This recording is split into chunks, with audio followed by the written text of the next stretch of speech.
തെരഞ്ഞെടുപ്പിന്റെ വോട്ടെണ്ണൽ പൂർത്തിയായി കഴിഞ്ഞപ്പോൾ സംഭവിച്ച രണ്ട് കാര്യങ്ങളുണ്ട്. ഒന്ന്, ഏറെക്കാലം ഭരണത്തിലിരുന്ന ബീഹാറിൽ നിന്ന് കോൺഗ്രസ് തൂത്തെറിയപ്പെട്ടു കഴിഞ്ഞു. മറ്റൊന്ന്, RJD എന്ന പാർട്ടിയുടെ പതനവും സംജാതമായി കഴിഞ്ഞു. ഈ രണ്ട് കാര്യങ്ങളാണ് അത്യന്താപേക്ഷിതമായി ബീഹാറിൽ സംഭവിച്ചിരിക്കുന്നത്. ബീഹാർ രാഷ്ട്രീയത്തിൽ മഹാഗഠബന്ധൻ സഖ്യത്തിന്റെ ആണിക്കല്ലായിരുന്നു RJD. 2020 ഏറ്റവും വലിയ ഒറ്റകക്ഷിയായി RJDയുടെ പതനം ആരെയും നടുക്കുന്നതാണ്. പാർട്ടിയുടെ ചരിത്രത്തിലെ ഏറ്റവും വലിയ രണ്ടാമത്തെ തോൽവിയുടെ വക്കിലാണ് അവർ എന്നതാണ് 2025 നിയമസഭാ തെരഞ്ഞെടുപ്പിന്റെ ബാക്കി പത്രം. 2010 നിയമസഭാ തെരഞ്ഞെടുപ്പിൽ 22 സീറ്റുകളിൽ മാത്രമാണ് RJDക്ക് ജയിക്കാനായത്. അതിന് സമാനമായ വൻ പരാജയമാണ് ഇക്കുറി നേരിട്ടത്. 2025 NDAയുടെ പിന്തുണയോടെ നിതീഷ് കുമാർ അധികാരത്തിൽ വരുമ്പോൾ RJDക്ക് ലഭിച്ചത് 55 സീറ്റുകളായിരുന്നു. അതിനു തൊട്ടു മുൻപ് ലാലു പ്രസാദ് യാദവിന്റെ ഭാര്യ റാബറി ദേവിയായിരുന്നു മുഖ്യമന്ത്രി.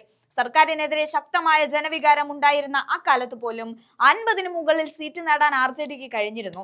1997 ലാലു പ്രസാദ് യാദവിന്റെ നേതൃത്വത്തിൽ രാഷ്ട്രീയ ജനതാദൾ പാർട്ടി രൂപീകൃതമായത്. പിന്നീട് കേന്ദ്ര റെയിൽവേ മന്ത്രിയായി തിളങ്ങിയപ്പോഴും കാലിത്തീറ്റ, കുംഭകോണം പോലുള്ള അഴിമതി കേസുകളുടെ കറ അദ്ദേഹത്തെ വിടാതെ പിന്തുടർന്നിരുന്നു. 2025 വരുമ്പോൾ NDA സഖ്യം 200-ന് മുകളിൽ സീറ്റുകൾ നേടുമ്പോൾ RJD 25ഓളം സീറ്റുകളിലേക്ക് ഒതുങ്ങുകയാണ് ചെയ്യുന്നത്. എന്നാലും RJDയുടെ വോട്ട് ഷെയർ പരിഗണിക്കുമ്പോൾ പലയിടത്തും മികച്ച പോരാട്ടം കാഴ്ചവെച്ചുവെന്ന് വ്യക്തമാണ്. ഇത്തവണത്തെ രാഷ്ട്രീയ പാർട്ടികളിൽ ഏറ്റവും അധികം വോട്ട് ഷെയർ നേടിയ പാർട്ടിയും RJD ആണെന്ന് കണക്കുകൾ സൂചിപ്പിക്കുന്നുണ്ട്. 2025 നിയമസഭാ തെരഞ്ഞെടുപ്പിൽ BJPയുടെയും JDUവിന്റെയും വോട്ട് വിഹിതം താരതമ്യപ്പെടുത്തുമ്പോൾ രാഷ്ട്രീയ ജനതാദൾ കൂടുതൽ വോട്ട് വിഹിതമാണ് നേടിയത്. എന്നാൽ ഫലത്തിലേക്ക് വരുമ്പോൾ വിജയം 25 സീറ്റുകളിൽ മാത്രമായി ഒതുങ്ങുകയും ചെയ്യുന്നുണ്ട്. BJPക്ക് 89 സീറ്റുകളിലും JDUവിന് 85 സീറ്റുകളിലും ജയം നേടാനായി. 4.97% വോട്ട് ഷെയറുള്ള ലോക് ജനശക്തി പാർട്ടി 19 സീറ്റുകളിൽ വിജയിച്ചു എന്നിടത്താണ് ടോപ്പറായ RJDയുടെ സീറ്റുകൾ കണക്ക് കൂട്ടുമ്പോൾ വലിയ കുറവ് തോന്നുന്നത്. NDAയുടെ രാഷ്ട്രീയ പാർട്ടികളുടെ മാത്രം വോട്ട് ഷെയർ MLA സീറ്റുകളായി മാറുന്ന വൈരുദ്ധ്യം നിറഞ്ഞൊരു കാഴ്ചയാണ് ബീഹാറിൽ കാണാനാകുന്നത്. കളി തുടങ്ങുന്നതിന് മുൻപ് വിജയിയെ പ്രഖ്യാപിച്ചാൽ അതിൽ എന്ത് ജനാധിപത്യമാണുള്ളത് എന്ന കോൺഗ്രസ് MP മാണിക്യം ടാഗോറിന്റെ ചോദ്യവും രാജ്യത്ത് മുഴങ്ങി കേൾക്കുന്നുണ്ട്.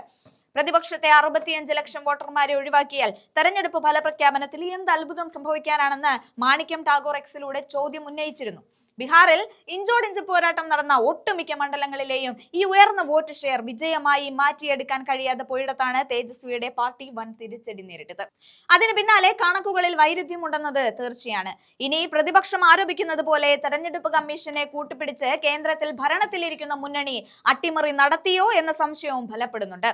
ഇതിനുള്ള മറുപടി കേന്ദ്ര തെരഞ്ഞെടുപ്പ് കമ്മീഷണർ ജ്ഞാനേഷ് കുമാർ പറയണം എന്ന ആവശ്യം ശക്തമാണ്.